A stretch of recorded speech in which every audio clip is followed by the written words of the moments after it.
Hi friends. All right, in this video, I'm gonna talk all about prepping the skin, using a primer, when to not use a primer, and all of those sorts of things before we get into the makeup. So whether you have normal skin, dry skin, oily skin, or combination skin, so you have maybe some dry patches with some oily patches, something like that, can really affect the way your makeup lasts and is sitting on your skin. So this makeup is actually made so that you won't have to have a primer when you have normal skin. So for me, I'm normal. I don't have any dry patches, any oily patches. What I do to prep my skin is I always use one of our stay sprays as a primer. So it comes in two different kinds. There's without SPF and there's SPF 30. Now, the main difference is these is obviously the one with SPF. This one is gonna give you a more tacky, slightly dewier finish. I feel like the non-SPF is a better setting spray, but it's kind of a personal preference. I like to put on SPF before I do my makeup so that I can just use this without SPF one.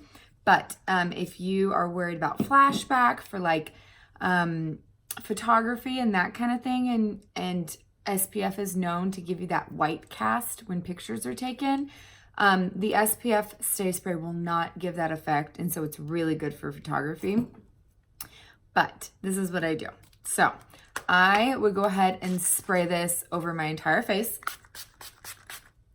generously and then let it fully dry, okay? In order to get really like more precise coverage, you can spray on your perfector sponge and then really press it in to any of your problem areas. So for me, that's usually in my T-zone and down through this area and my chin. If you want to use this as an eye primer, you can press it on your lids and just press it all over and then let it dry. And then you will be ready for your makeup once it's dry. Now, for me, I like to wash my face in the morning and then I go in with my SPF moisturizer. So this is a clear sunscreen, so it's not going to give that flashback, but it has just enough moisture where I feel like I have a nice smooth canvas and I'm not going to have any dry flaking skin. I really do love this one. So I go in with this and then I still use this to prime, and then I go in with my makeup. Okay. Now, if you have normal skin, it's completely up to you. You can use no primer. If you want to use a moisturizer, I fully recommend giving your face a good 20 minutes to absorb that moisturizer. Like, this is pretty moisturizing for me, so I let it completely soak into my skin before I go in with my makeup. If you have dry skin, that is the only time I recommend not waiting a full 20 minutes. I love the milk cream. It's a little thick for me in the daytime. I use it at night. But if you have dry skin, your face will love this. And if you have dry patches, so if you have like when I have breakouts and they're healing and stuff, I sometimes will go in straight with this and just pump out a little bit, and I'll go straight on the dry patches and let that sit for just a minute, and then I go in with my makeup. And it's really gonna make sure that that makeup doesn't make any of the skin look drier than it normally would, if that makes sense. So if you have dry patches, I recommend just using it on the parts of your face that you need to. Really pay attention to where your skin is what and like use it accordingly. So if you are oily in some parts and dry in others, moisturize on the dry parts and use something like an oil blocking primer or a mattifying primer to take care of your oily areas. So my favorite one I don't have in front of me, it is the Becca, I think it's Poreless mattifying primer. Here's a great cheap drugstore alternative, the Wet n Wild. There's several like from Milani and NYX that are also really good, but I recommend only using something like this on those areas that are prone to getting oily through the day.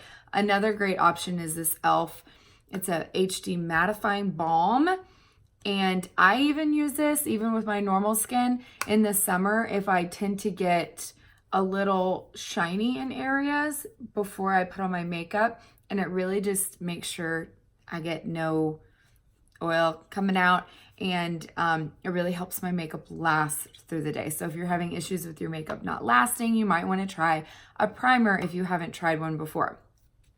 If you're having issues with pores, it's like a, what can I say? It's kind of like one of those things that people think that pores are going to look better with makeup and makeup should make them go away, but that's not the case. If your pores are looking larger than they do normally without makeup, it's a color issue. But no makeup's going to make them disappear. Oh my gosh, if you can invent that, you'd be a millionaire. So there are blurring primers. Like this one is an Amazon find. It's a dupe for the Benefit Professional, and it does help blur your pores if they look a little larger. And this one does help with oil production as well. And I've noticed that this one does not slip with our makeup. You really want to steer clear of anything with silicone in it as an ingredient in a primer. That is going to be like, it's just going to make our makeup slip right off your face, and you're not going to get that longevity that you really want. So, as a recap, if you're oily, try some kind of mattifying primer just where you're oily. If you have dry skin, try a moisturizer. Experiment with it. Let it soak in longer. Kind of see what works for you. You might just need to moisturize, wait 20 minutes, and then go in with your makeup, and you might be just fine. If you notice certain areas are maybe soaking up a little bit more and need to have more moisture, add more there. And if you're normal, try it without a primer. Try it with the setting spray. You can try it with a pore blurring primer, something like that. Just make sure all of your primers are silicone free, and you should be good to go.